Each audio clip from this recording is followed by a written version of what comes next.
Hello bachchon, let's see this question.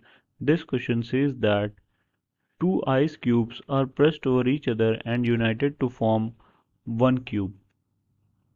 Which force is responsible for holding them together? सो हमें यहाँ बताना है कि दो आइस क्यूब्स में कौन से फोर्स काम कर रहे हैं गिवन फोर्सेस में से। सबसे पहले हम इस क्वेश्चन का की कंसेप्ट डिस्कस कर लेते हैं।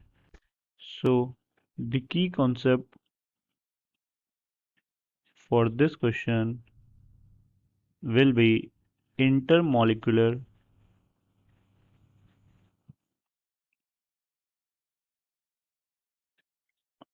hydrogen bonding. As given in question, two ice cubes are pressed over each other.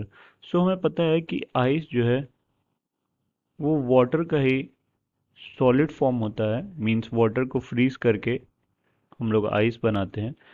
अगर हम यहाँ इसका केमिकल कंपोजिशन देखें जो कि H2O है, हम ये कंसीडर कर सकते हैं कि दो आइस क्यूब्स के बीच में जो इंटरेक्शन होगा वो दो H2O के बीच का इंटरेक्शन होगा। फॉर एग्जांपल H2O का स्ट्रक्चर कुछ इस तरीके से है और दूसरा H2O भी ऐसे दिखाया जा सकता है। यहाँ पर O और H में जो बॉन्ड डाइपोल होता है वो ऐसे होता है कि O के ऊपर partial negative due to its higher electronegativity और H के ऊपर partial positive due to its lower electronegativity. Similarly इस H के ऊपर भी पार्शियल पॉजिटिव आएगा और यहाँ भी पार्शियल पॉजिटिव, पार्शियल नेगेटिव और partial positive.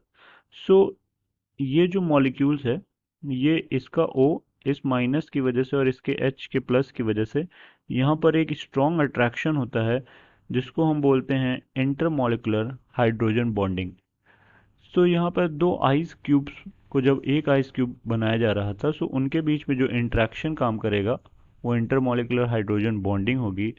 On this basis our final answer will be option C. I hope you understood it well. All the best.